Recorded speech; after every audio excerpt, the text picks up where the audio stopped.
Assalamualaikum warahmatullahi wabarakatuh.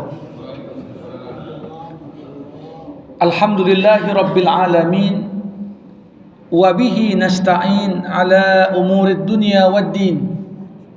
Summa salatu wassalam ala khairi man ba'athahu Allah rahmatan lil alamin, sayyidil anbiya'i wal mursalin, Rasulillah Muhammad sallallahu alaihi wasallam wa ala alihi wa ashabihi ajma'in. Allahumma 'allimna ma yanfa'una wanfa'na bima 'allamtana wa zidna 'ilma innaka antal alimul hakim. Wa ba'd. Bapak-bapak, ibu-ibu, saudara-saudari kaum muslimin dan muslimat jamaah fardu subuh di Masjid Al-Jihad yang dirahmati Allah. Bersyukur kita kepada Allah Subhanahu wa taala seraya mengucapkan alhamdulillah. Salawat berangkaikan salam kita hadiahkan kepada Rasulullah. Allahumma salli wa sallim wa barik alaih. Jamaah rahimakumullah, kembali kita berjumpa masih dalam kajian tafsir Al-Quran, dan kita masih dalam kajian seputar surah Al-Anfal, di mana di akhir pertemuan yang lalu kita kaji hingga ayat ke-41. Allah Subhanahu wa taala setelah di awal surah menggambarkan pertikaian di antara para sahabat seputar bagaimana tata cara membagi pampasan perang. Yas'alunaka anil anfal. Masalah itu tak langsung dijawab di ayat kedua atau bahkan di ayat pertama, tapi 40 ayat berselang barulah Allah gambarkan wa'lamu annama ghanimtum min syai'in fa anna lillahi khumusah walir rasul walidil qurba wal yatama wal masakin wa ibnis sabil.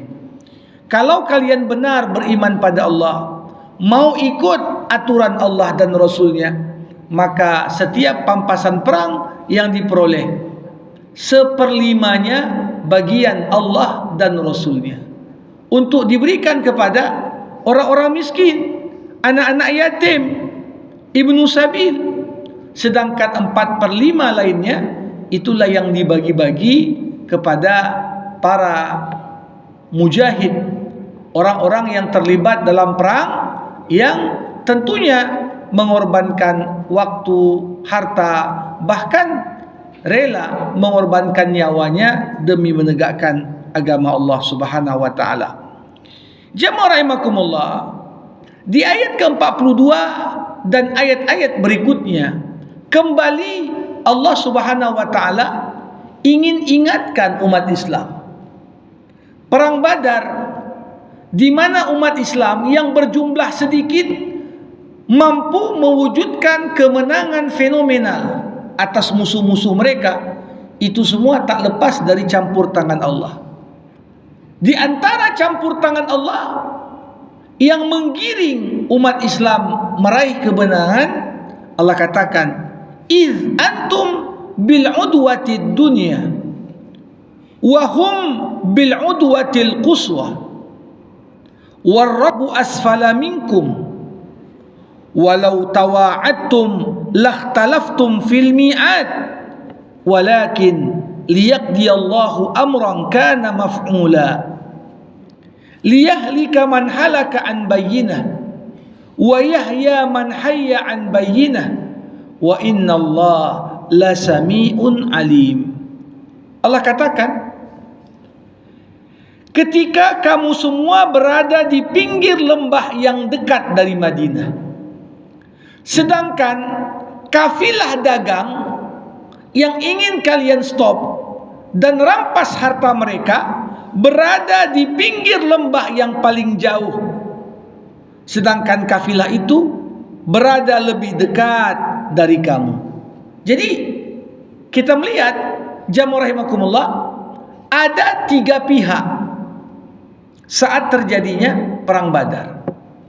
Pertama, umat Islam 314 orang keluar untuk mencegat kafilah dagang, karena mereka menganggap kafilah dagang ini tidak dipersenjatai dengan senjata yang cukup untuk menghadang 314 orang.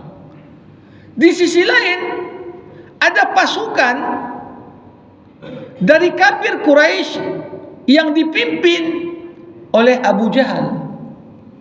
Abu Jahal membawa kurang lebih 1000-an pasukan, dipersenjatai dengan senjata yang canggih, logistik yang cukup. Tujuannya apa? Ingin mengamankan kafilah dagang.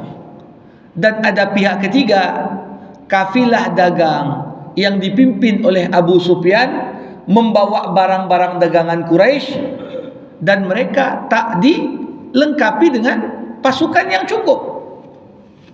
Posisi umat Islam ketika itu lebih dekat ke Madinah.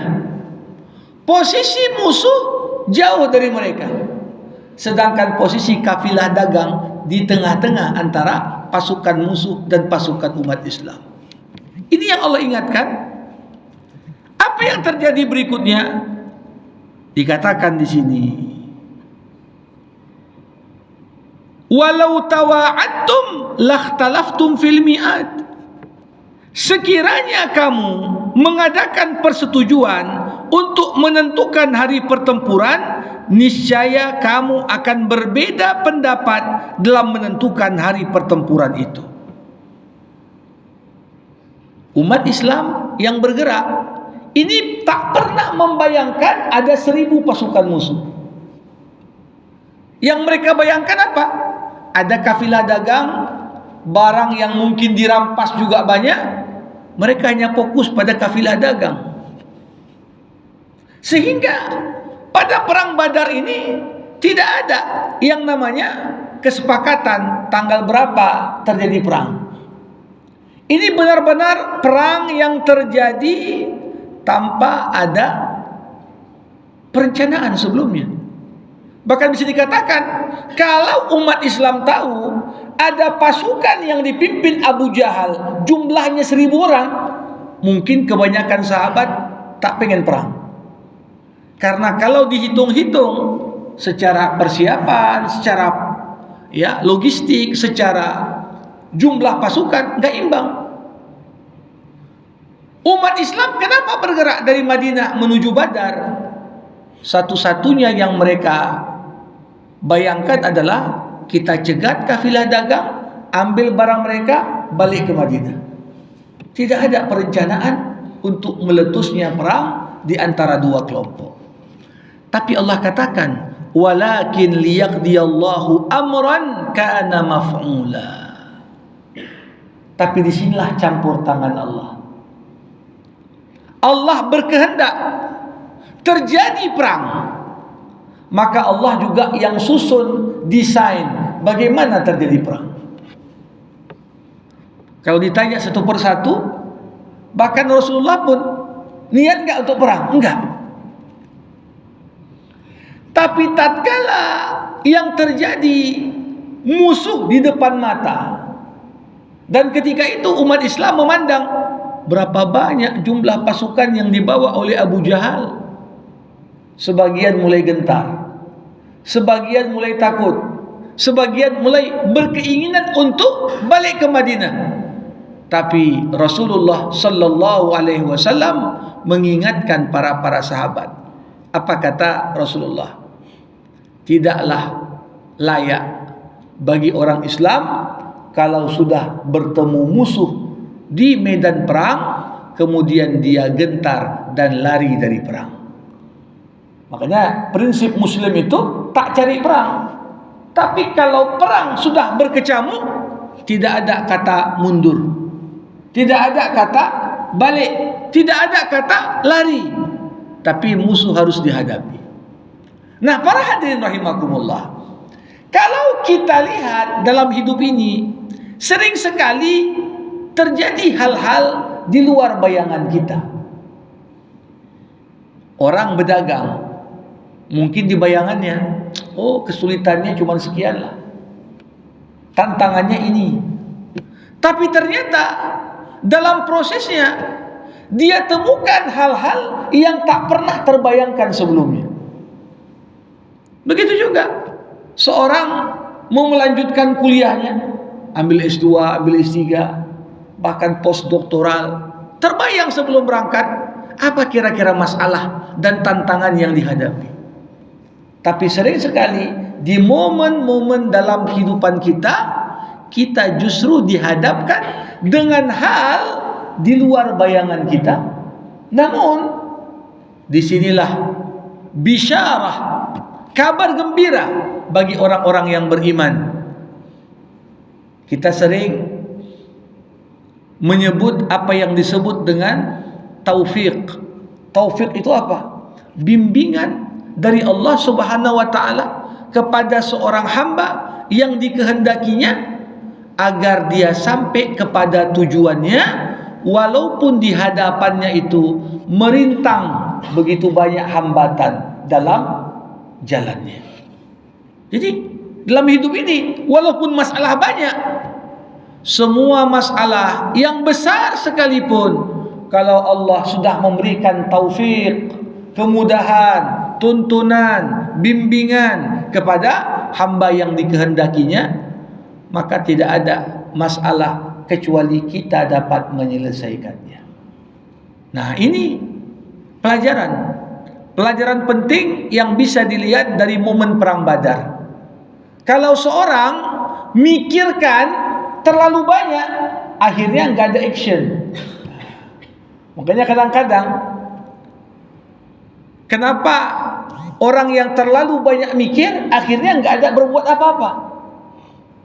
Ya, bukan berarti kita nggak boleh mikir, tapi kadang-kadang seperti dikatakan orang, ini kadang-kadang ada orang saking tinggi ilmunya, sebelum mulai sebuah usaha mikirnya udah terlalu panjang, akhirnya nggak buat-buat.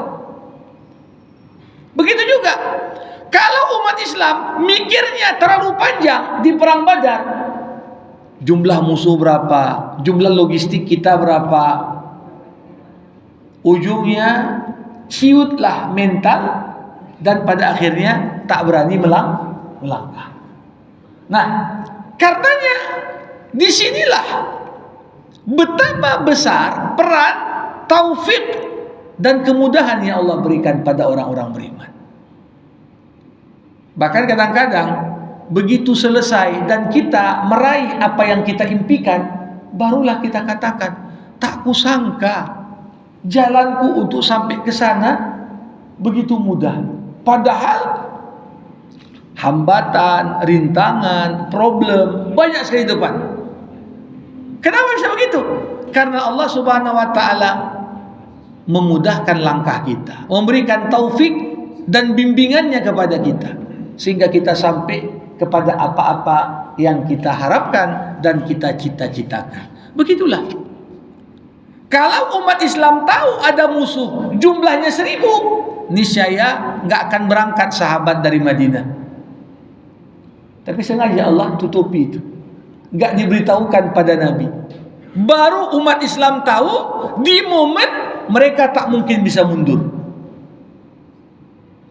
Ini maknanya apa? Ada campur tangan Allah yang ingin agar umat Islam itu setiap kali melangkah tetap yakin ada Allah membersamai mereka. Karenanya rahimakumullah, liyahlika man halaka an bayyinah wa yahya man hayya an bayyinah. Dikatakan di sini agar orang-orang yang binasa itu binasa dengan bukti yang nyata, dan agar orang yang hidup dengan bukti yang nyata. Maknanya apa? Ketika perang Badar terjadi, ada korban jiwa, baik dari umat Islam maupun dari orang kafir. Jumlah orang Islam yang gugur di perang Badar kurang lebih 70-an sahabat Rasulullah Muhammad SAW. Dari 314 wafat mendapatkan syahid di jalan Allah 70 orang sahabat. Sedangkan di barisan musuh yang mati jauh lebih banyak berkali-kali lipat. Bukan sekedar dari sisi kuantitas, yang mati di kalangan kafir lebih banyak daripada yang syahid di kalangan mukmin, tapi juga dari sisi kualitas. Yang mati dari golongan kafir itu adalah para tokoh-tokoh mereka, sedangkan yang wafat dari para sahabat ini bukanlah sahabat yang bisa dikatakan top bersama dengan Rasulullah. Sahabat-sahabat biasa, sahabat-sahabat yang bukan ring satu Rasulullah Muhammad SAW. Siapa kafir yang mati di perang Badar? Ada Abu Jahal. Bahkan sejarah mencatat salah satu cara Allah menghinakan Abu Jahal, yang membunuh Abu Jahal di medan perang adalah mujahid dari kalangan anak-anak. Banyak orang gak ingat. Abu Jahal siapa yang bunuh? Bukan Rasulullah, bukan Abu Bakar, bukan Umar bin Khattab, bukan Hamzah. Kesatria-kesatria hebat di kalangan umat Islam. Enggak. Siapa yang bunuh? 2 orang anak-anak yang minta izin. Rasulullah, kami mau ikut perang. Udah diizinkan oleh orang tuamu? Udah Rasulullah. Berangkatlah mereka. Sampai mereka di perang Badar, mereka tanya sama yang senior, yang mana Abu Jahal? Karena keduanya gak pernah lihat Abu Jahal. Keduanya dari golongan Ansar yang lahir di Madinah, gak pernah tengok Abu Jahal. Nanya, yang mana Abu Jahal? Oh yang itu? Oke lah, gak akan bergerak kami dari perang sampai kami bunuh Abu Jahal. Dan ini cara Allah. Ya, biasanya terhormat seseorang itu kalau mati dan gugur, siapa yang bunuh? Oh jenderal ini, oh kesatria itu. Coba bayangkan, dicatat dalam sejarah, siapa yang bunuh Abu Jahal? Anak-anak. Liyahlika man halaka an bayyinah, agar yang binasa di atas hal yang jelas. Dia binasa di atas kekufuran. Sedangkan orang-orang yang beriman, kalaupun meninggal dunia, mereka pun meninggal dalam kondisi bayyinah, jelas posisinya di sisi Allah. La tahsabanna alladhina qutilu fi sabilillah amwat, bal ahya'un inda rabbihim yurzaqun. Jangan kau kira orang yang terbunuh di jalan Allah mati. Tidak, mereka masih hidup di sisi Allah, tapi dengan dimensi kehidupan yang berbeda. Nah, ini satu poin yang menarik sekali. Begitu juga wa yahya man hayya an bayyinah. Ada di antara kafir yang selamat, tak terbunuh di perang Badar, tapi walaupun dia masih hidup, dia hidup jelas bagaimana kemenangan Islam itu adalah kemenangan dari kebenaran itu sendiri. Kemenangan Islam adalah bukti bagaimana siapa yang bersama Allah, pasti Allah akan memenangkannya. Begitu juga yang masih hidup di kalangan orang-orang Islam, mereka sadar walaupun jumlah kafir itu banyak, yang banyak itu gak ada apa-apanya kalau mereka memilih untuk memerangi Allah Subhanahu wa taala. Jamaah rahimakumullah.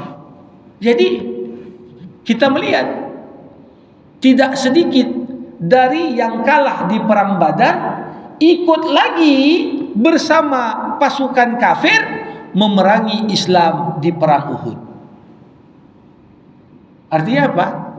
Digambarkan di situ ada gengsi, digambarkan di situ ada dendam, digambarkan di situ bahwasanya mereka memilih untuk tetap kafir walaupun kebenaran ada di pihak orang Islam, tapi orang-orang kafir terhijab untuk dapat menangkap kebenaran itu. Ini makna liyahlika man halaka an bayyinah wa yahya man hayya an bayyinah. Jamaah rahimakumullah.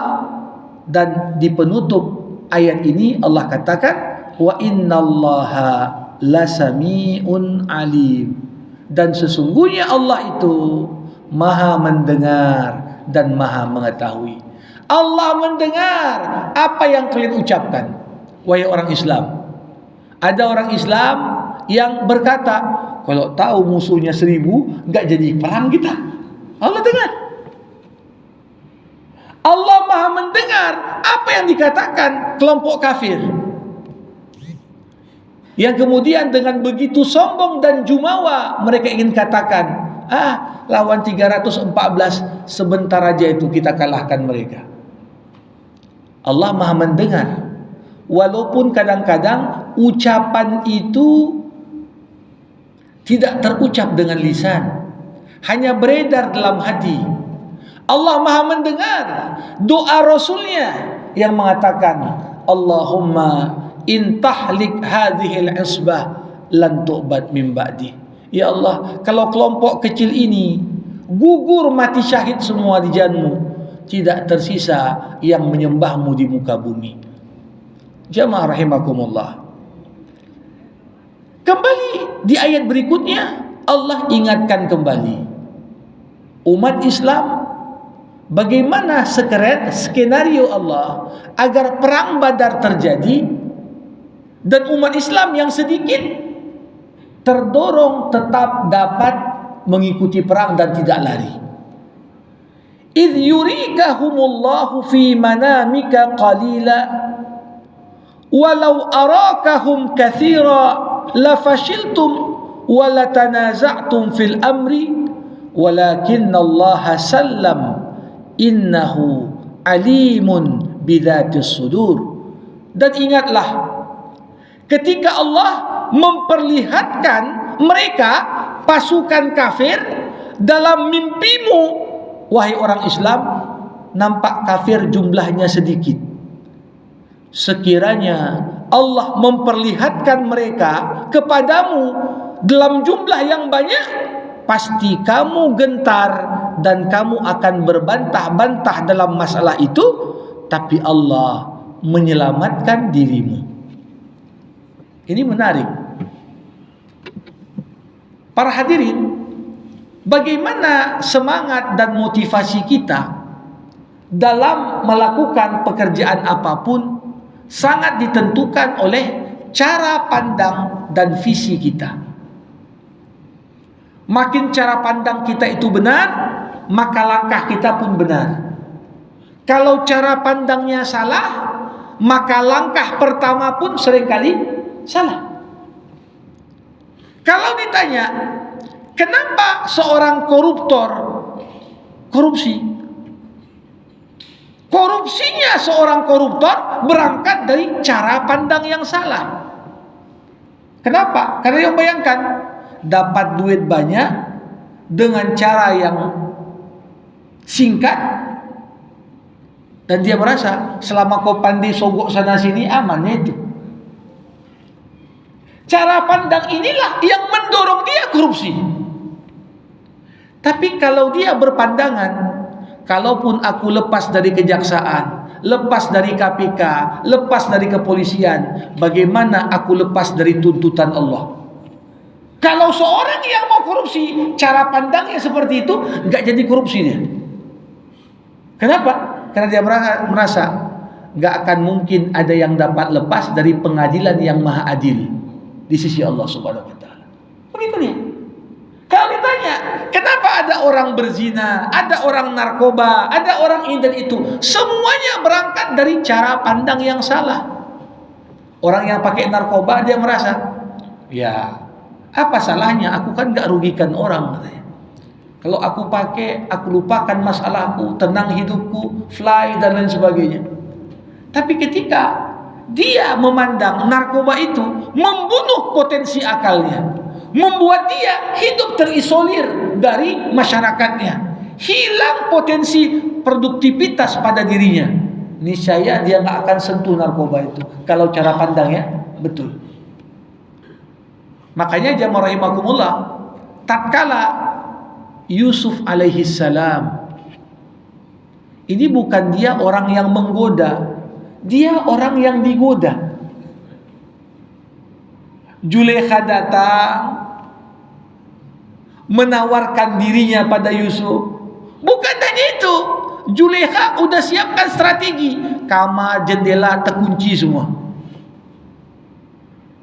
Pada sebuah momen Zulaikha datang, hitulak, aku telah serahkan diriku untukmu. Disinilah tampak kualitas manusia kalau berada pada momen yang seperti itu. Kalau orang yang cara pandangnya pragmatis, oh kesempatan kali ini katanya.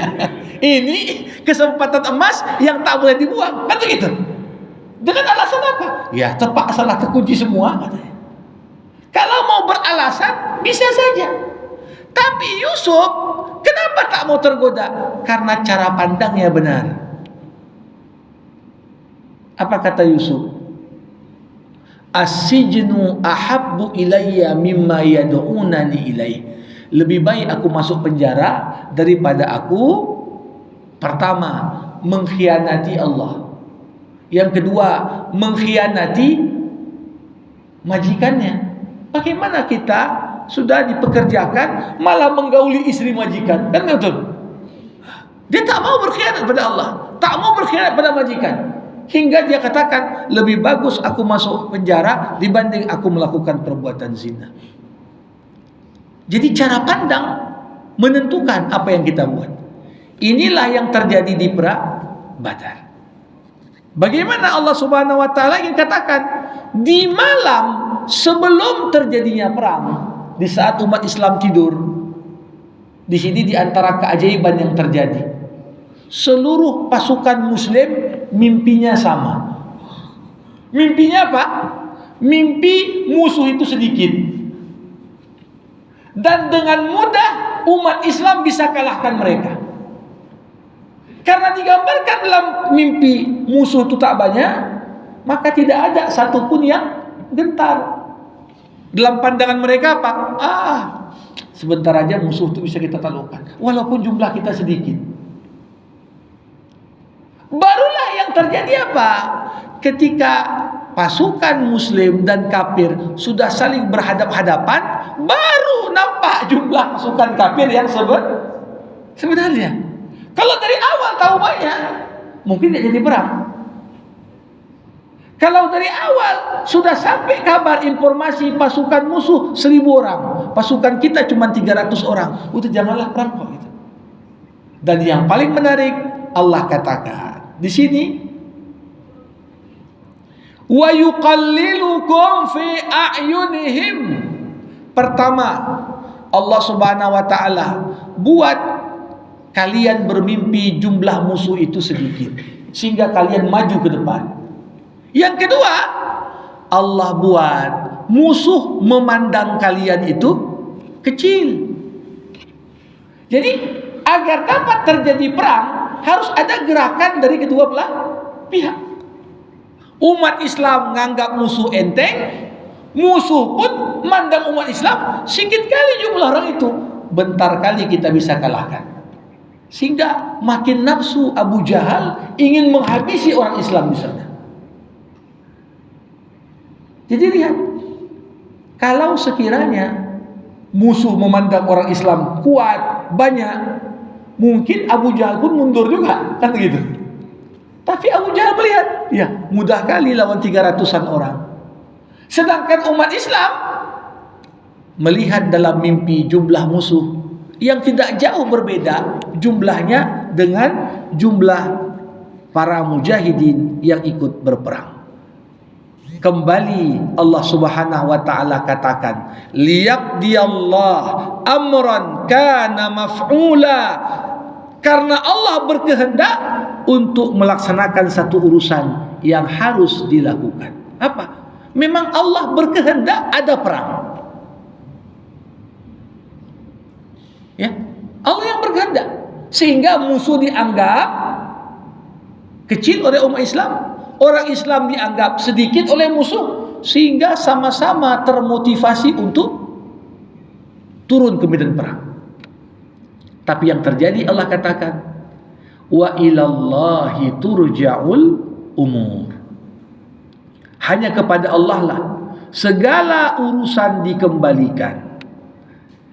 Maka dari itu pada Ayat yang terakhir di jumpa kita hari ini, Allah mengatakan, ya ayyuhalladzina amanu idza laqitum fi'atan fasbutu wadhkurullaha katsiran la'allakum tuflihun.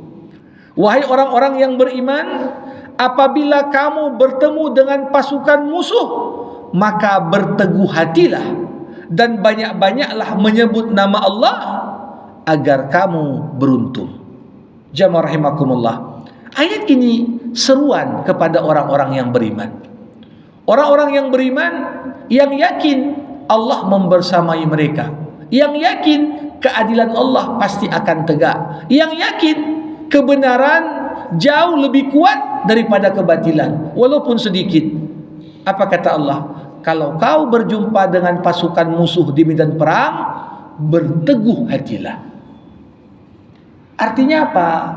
Jamaah rahimakumullah. Hal paling menentukan di medan perang itu apa? Mental pasukan. Itulah yang menentukan menang atau kalah. Jumlah yang banyak, kalau mentalnya jatuh, bisa dengan mudah dikalahkan oleh musuh yang sedikit.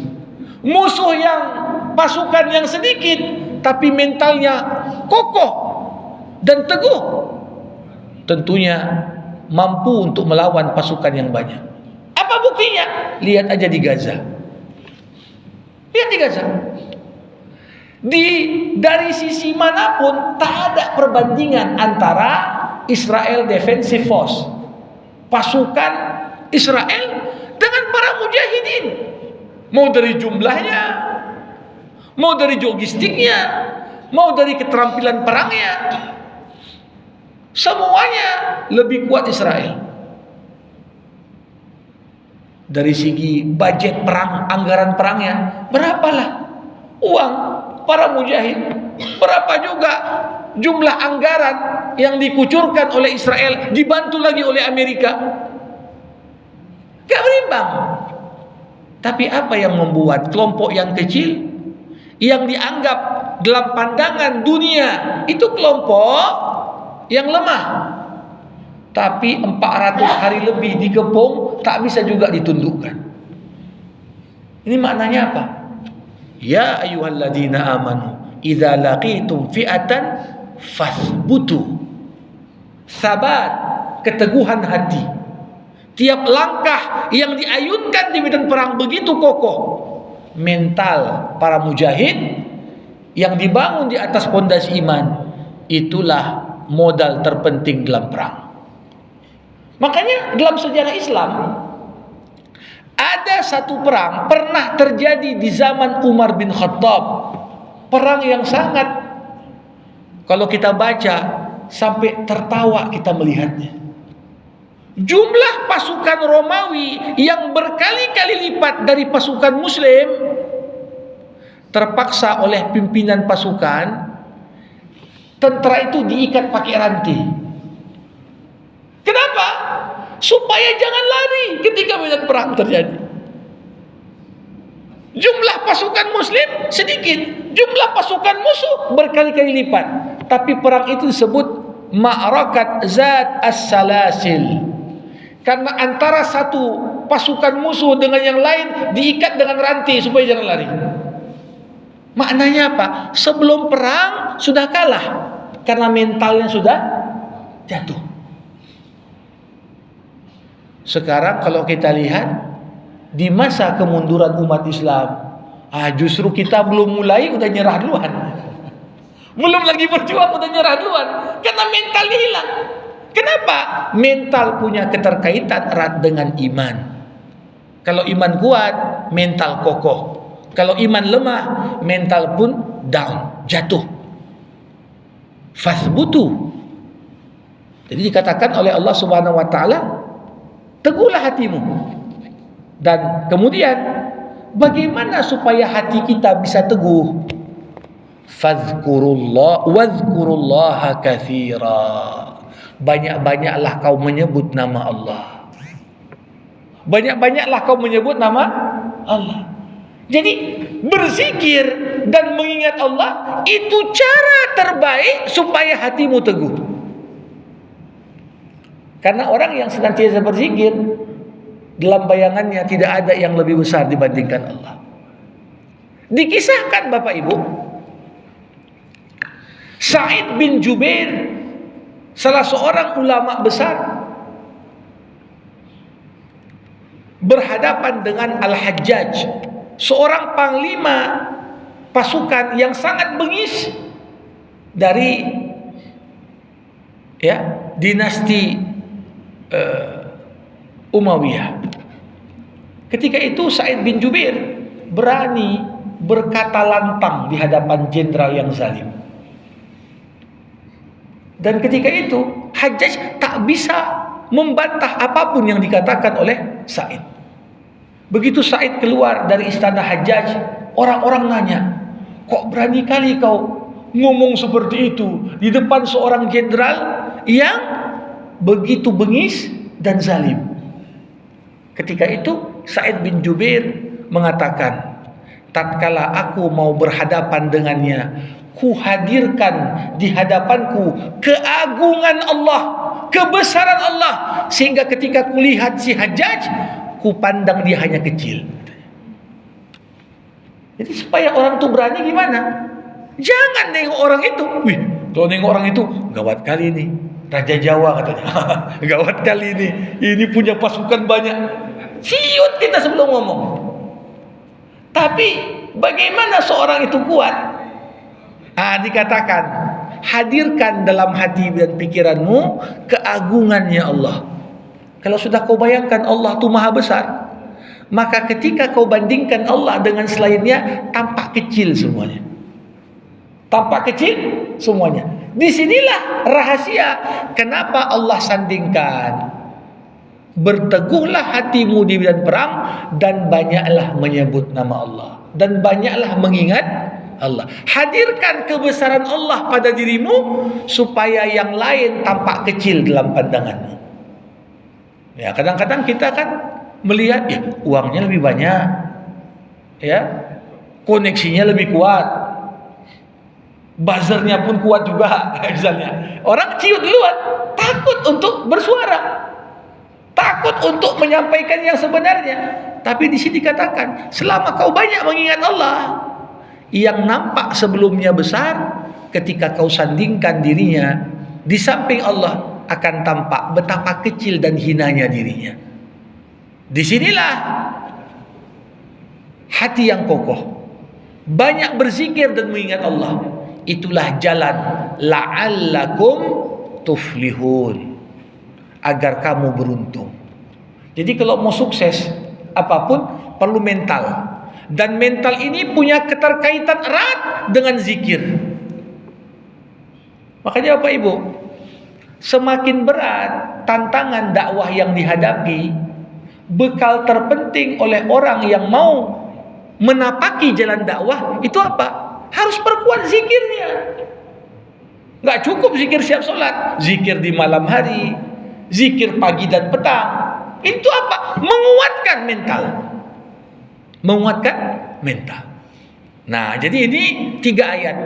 Sekali lagi Allah Subhanahu wa taala katakan, kemenangan itu bukan murni hasil usaha orang Islam, para mujahid, tapi campur tangan Allah begitu nyata di sana.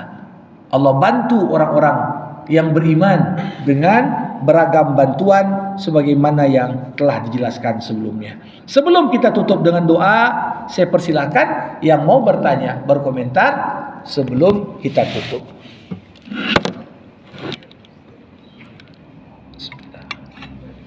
Assalamualaikum warahmatullahi wabarakatuh. Saya ingin menyampaikan, kalau nggak salah tadi ada Ustaz menyampaikan bahwasanya pasukan Muslim itu ingin menghadang kafilah. Ya. Dengan catatan harta mereka yang dibawanya banyak dan mereka tidak punya persenjataan. Ya. Apakah nggak salah menurut prinsip itu, Ustaz? Baik. Ustaz. Baik, para hadirin rahimakumullah. Kenapa umat Islam ingin menghadang kafilah dagang? Apa boleh merampok rupanya dalam Islam? Di sini harus kita pahami yang dilakukan oleh umat Islam dan diperintahkan oleh Rasulullah Muhammad SAW hanya esensinya adalah prinsip mengambil yang hak mereka. Mengambil yang hak mereka. Prinsipnya apa? Kalau ada orang menganiayamu, boleh kau balas. Boleh kau balas.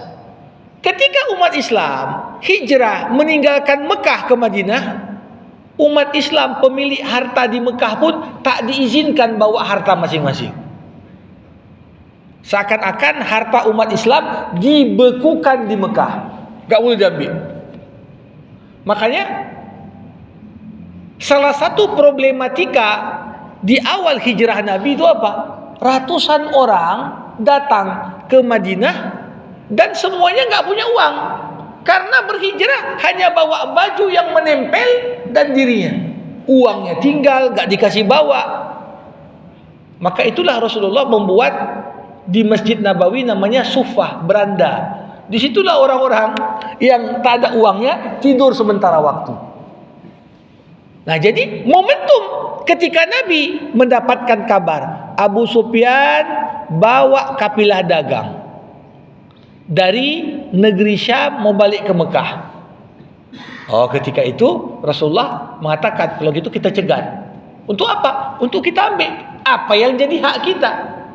Karena sebelumnya musuh mengambil harta umat Islam dan menjadi hak umat Islam untuk mengambil apa yang menjadi milik mereka sesuai dengan prinsip boleh membalas tanpa berlebihan. Ini yang pertama terjadi. Tapi ternyata keinginan untuk sekedar mencegat kafilah dagang tadi, ini Allah menginginkan yang lebih besar dari itu. Allah nggak pengen umat Islam sekedar ambil harta dagang orang Quraisy, tapi Allah ingin memang tercetuslah perang di situ. Dan seperti yang kita sampaikan sebelumnya, perang Badar terjadi di tanggal 17 Ramadan. Di tanggal 17 Ramadan tahun kedua, dan umat Islam sudah disyariatkan puasa tahun kedua.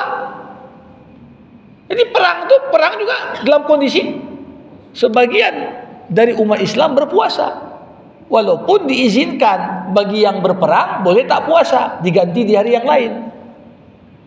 Jadi di sini bukan berarti menjadi dalil bolehnya merampok atau membegal, tapi prinsipnya di sini adalah memperlakukan musuh sebagaimana musuh memperlakukan kita.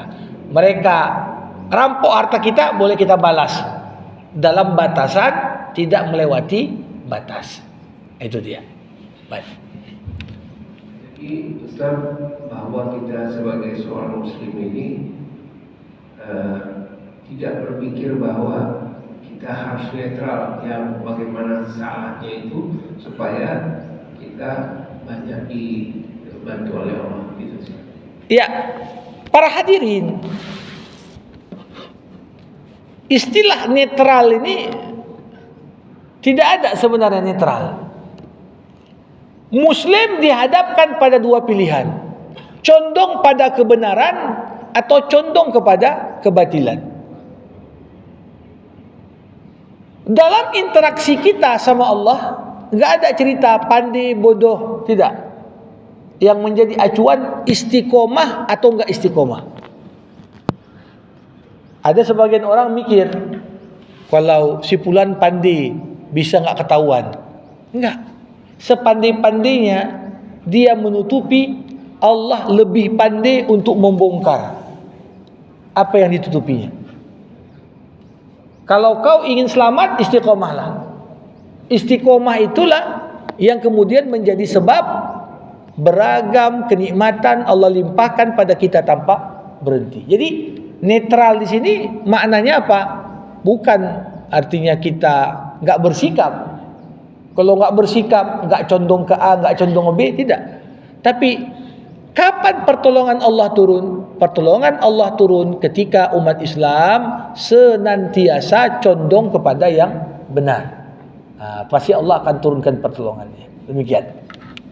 Baik, rahimahullah. Sama kita tutup dengan doa. Alhamdulillahirabbil alamin, hamdan yuwafi ni'amah wa yukafi'u mazidah. Ya Rabbana lakal hamdu kama yanbaghi li jalali wajhikal karim wa li 'azimi sultanik.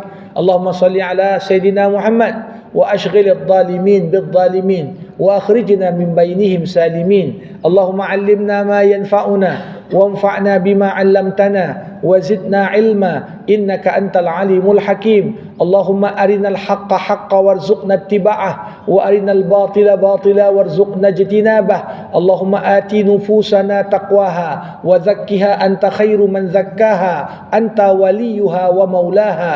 Allahumma akhtim lana bihusnil khatimah wa la takhtim alaina illa bihusnil khatimah. Allahumma barik lana fi Rajab wa Sya'ban wa ballighna Ramadan. Rabbana atina fid dunya hasanah wa fil akhirati hasanah wa qina adzaban nar. Wa sallallahu ala sayyidina Muhammad wa ala alihi wa sahbihi ajma'in walhamdulillahi rabbil alamin.